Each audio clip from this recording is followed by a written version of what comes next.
So hi friends, কেমন আছো তোমরা সবাই? তো এখন বাজে হচ্ছে সকাল 5:45। আর আমরা আজকে যাব হচ্ছে তারাপীঠ। তো গণদেবতা এক্সপ্রেস রয়েছে 6:05-এ হাওড়া স্টেশন থেকে। তো আমরা এখন ক্যাবে আছি, ক্যাবে করে আমরা যাচ্ছি হাওড়া স্টেশন। দেখতেই পাচ্ছ আমরা এই মুহূর্তে রয়েছে হাওড়া ব্রিজে। চলো বন্ধুরা, স্টেশনে গিয়ে কথা হবে।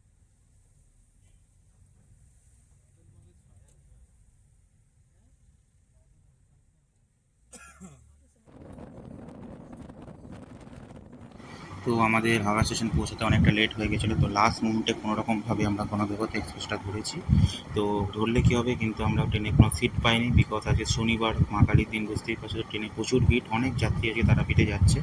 তো এখন 3.5 থেকে 4 ঘন্টা আমাদেরকে ট্রেনে দাঁড়িয়েই যেতে হবে। তো বন্ধুরা সঙ্গে থাকো, আর অবশ্যই চ্যানেলটাকে লাইক এবং সাবস্ক্রাইব করে দিও।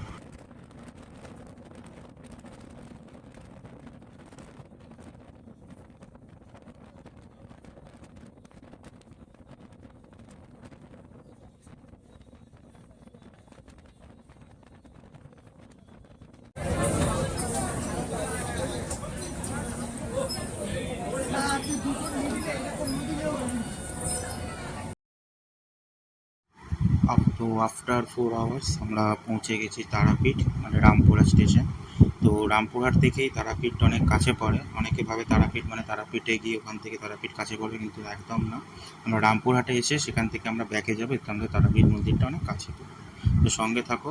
এই স্টেশনের বাইরে বেরিয়ে এখানে অনেক অটো টোটো পেয়ে যাবে। তো অটো টোটো ভাড়া করে তোমরা চলে যেতে পারবে। আমরা এখানে 3 জন গেছিলাম, একটা পুরো ফি নিয়েছিলাম, আমাদের পড়েছিল হচ্ছে 150 টাকা। তো এখন দেখতেই পাচ্ছ আমরা টোটোতে উঠে পড়েছি। টোটো করে আমরা এখন যাচ্ছি যে তারাপীঠে থেকে, যে তারাপীঠে ঢোকার মেন গেট হচ্ছে এরকম, দেখতেই পাচ্ছ তোমরা। তো এইটা মানে হচ্ছে আমরা তারাপীঠে প্রায় এসেই গেছি। এখান থেকে স্টেশন থেকে তারাপীঠ মন্দির যেতে মিনিমাম আধ ঘন্টা তো লাগে। তো দেখতেই পাচ্ছ বন্ধুরা, শেষ পর্যন্ত আমরা চলে এসেছি তারাপীঠ। এটা হচ্ছে তারাপীঠে ঢোকার যে মেন গলিটা, সেই গলিটার দুপাশেরই অনেক দোকান রয়েছে, ঠিক আছে। স্পেশালি প্যারার দোকান, খেলনার দোকান, ঠাকুরের বিভিন্ন জিনিসপত্র এখানে পাওয়া যাবে। তো এখন আমরা ঢুকে পড়েছি হচ্ছে তারাপীঠ মন্দিরের ভিতর। আমরা ভিআইপি টিকিট কেটেছি 500 টাকা পার হেড। তো অর্থাৎ 1,500 টাকা লেগেছে। এখানে দুটো লাইন রয়েছে, একটা ভিআইপি লাইন, একটা নর্মাল লাইন। নর্মাল লাইনটা দেখতে পাচ্ছি বিশাল বড়, অনেক লম্বা লাইন, ঠিক আছে। তো অনেক টাইম লাগবে, তাই জন্য আমরা ভিআইপি লাইন কেটে দাঁড়িয়েছি। শুধু আমরা না, এখানে অনেকেই দেখছি ভিআইপি লাইন কেটেছে। তো ভিআইপি লাইন কাটার জন্য প্রথমে আপনাদের একটা কোনো পান্ডাকে ধরতে হবে। পান্ডা মানে এখানকার যারা পুরোহিত থাকে তাদেরকে। পুরোহিতদের ধরলেই তারা আপনাদের সমস্ত রকম ব্যবস্থা করে দেবে। তারাই ভিআইপি লাইনের টিকিট কেটে এনে দেবে, এবং তারাই বিভিন্ন পুজো করে আপনার সমস্ত মানে যা কাজ আছে তারাই কমপ্লিট করবে।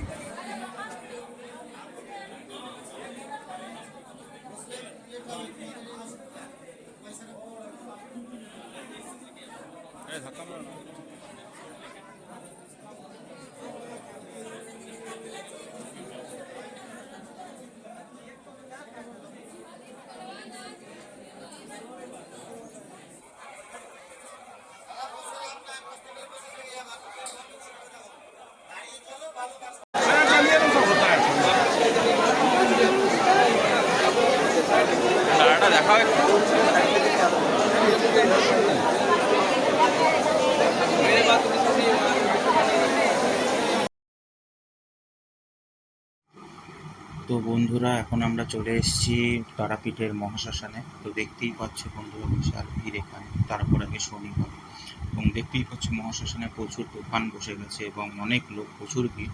তো সঙ্গে থাকো বন্ধুরা, এই যে মহাশ্মশানের যে অ্যাটমসফিয়ারটা, সেটা তোমরা এই ভিডিও থেকে উপভোগ করতে পারবে।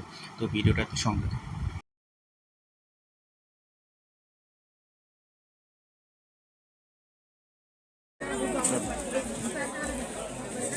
চলো, আরে ওইদিকে ওইদিকে ওইদিকে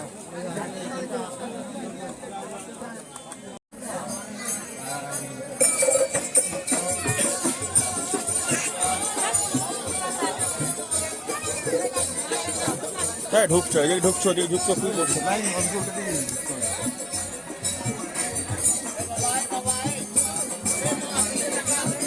ইয়ে তো লাইন কোথায় আছে? লাইনটা কাছে কোথায়?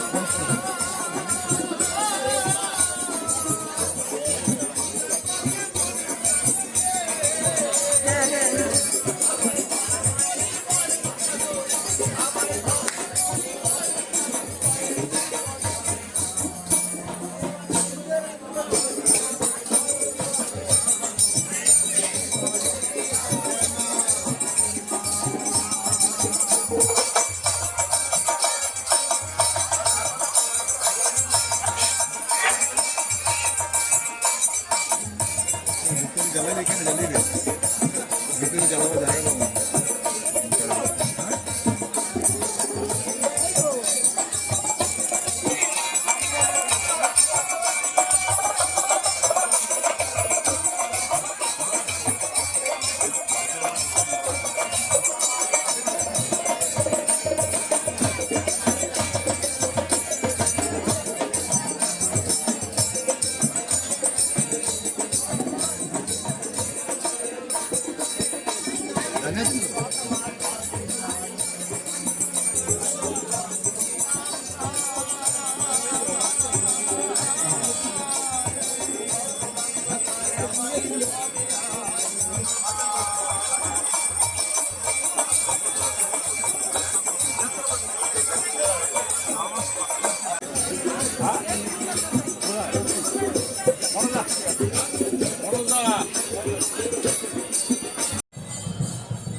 वो मांगे वो बोलो ना, उसको बोलना ना, क्या लगे नहीं।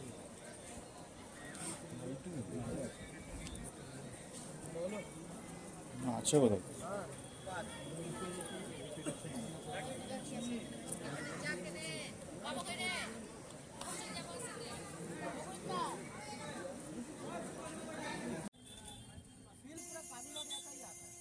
তো বন্ধুরা আমরা আমাদের হোটেলের বাইরে থেকেই এই টোটোটা পেয়ে গেছি। তো এরা হচ্ছে এখানকার মেনলি এরা সাইট সিন করা। তো আমরা 250 টাকা দিয়ে আজকের এই টোটোটা রিজার্ভ করে দিয়েছি। মোটামুটি 2 থেকে 2.5 ঘন্টা লাগবে। 8খানা এখানকার যে ডেস্টিনেশন আছে, 8খানা যে নানা মন্দির রয়েছে, সেই 8খানা মন্দির আমাদের আজকে ইনি দর্শন করাবেন। তো তোমরাও চাইলে যদি সাইট সিন করতে চাও তো তোমাদের হোটেলের বাইরে মেন তারাপীঠ মন্দিরের মোড়ের কাছে এরকম টোটো তোমরা পেয়ে যাবে। তারা 250 থেকে 300 টাকা বা অক্সিজেন 200 টাকাও নেয়। তো সেই অনুযায়ী তোমরা ভাড়া রিজার্ভ করে নিতে পারো। রিজার্ভ করে নিয়ে তোমরা 2 থেকে 2.5 ঘন্টা আরামসে ঘুরে দেখতে পারো পুরো তারাপীঠটা, যা যা দর্শনীয় স্থান রয়েছে। তো সঙ্গে থাকো বন্ধু।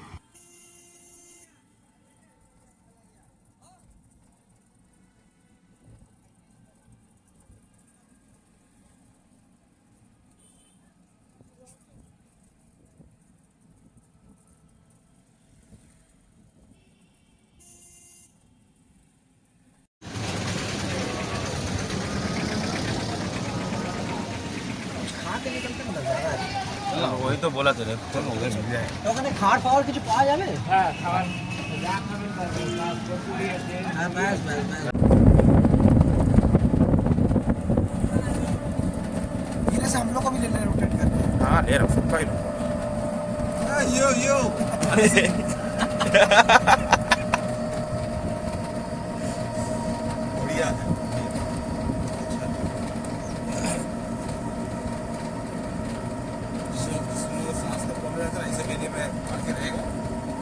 बढ़िया है पूरा क्लियर एरिया है, कोई पॉल्यूशन नहीं है।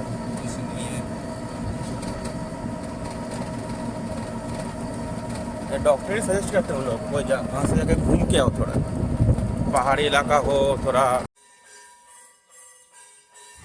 তো এটি হচ্ছে 8টি দর্শনীয় স্থানের মধ্যে প্রথম দর্শনীয় স্থান। এটি একটি মন্দির, এটি হচ্ছে জগন্নাথের মন্দির। তো চলো বন্ধুরা মন্দিরের ভেতরে যাওয়া যাক। তো দেখতেই পাচ্ছ বন্ধুরা, এখানে রয়েছে জগন্নাথ, বলরাম, সুভদ্রার মূর্তি। তো এই মন্দিরটি খুবই সুন্দর ছিল, তোমাদেরকে পুরো মন্দিরটা আমি ঘুরে দেখাবো। তো সঙ্গে থাকো বন্ধুরা। এরপর আমরা চলে এসেছি নিত্যানন্দ প্রভুর শুভ জন্মতিথি উপলক্ষে এখানকার যে মন্দিরটি রয়েছে সেখানে নিত্যানন্দ প্রভুর মন্দির, যেটা হচ্ছে মন্দিরের মেন গেট। তবে এখানে কিছু কিছু মন্দিরে ফটো তোলা নিষেধ, তাও আমি চেষ্টা করেছি লুকিয়ে যতটা ক্যাপচার করা যায় তোমাদেরকে দেখানোর জন্য, তো সঙ্গে থেকো বন্ধুরা।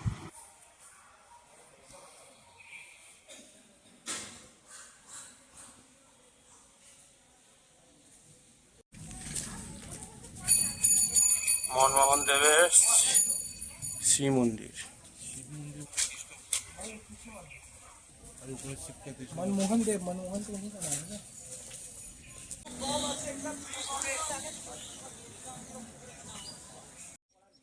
তো বন্ধুরা, এটি হলো শ্রী চৈতন্য প্রভুর মন্দির। এছাড়া আরও মাঝখানে দুটি মন্দির ছিল, সেখানে ফটো তোলা একদমই নিষেধ, তো আমরা সেখানে ফটো তুলতে পারিনি। তো এরপরে তোমাদেরকে নিয়ে যাবো আমাদের এখানকার অন্তিম দর্শনীয় স্থান, ঠিক আছে? এটা হচ্ছে নিধুবন বৈষ্ণবপীঠ। এটি মাঠের মাঝখানে একটি মন্দির, দুপাশের এই জঙ্গলের মাঝখানে শুরু রাস্তা হয়ে আমরা এই মন্দিরে এসেছি। তো এখানেই হলো আমাদের তারাপীঠ দর্শনের সমাপ্তি। তো বন্ধুরা, তোমরা অবশ্যই কমেন্ট করে জানিও তোমাদের এই ভিডিওটি কেমন লাগলো, আর লাইক, শেয়ার অ্যান্ড সাবস্ক্রাইব করে দিও।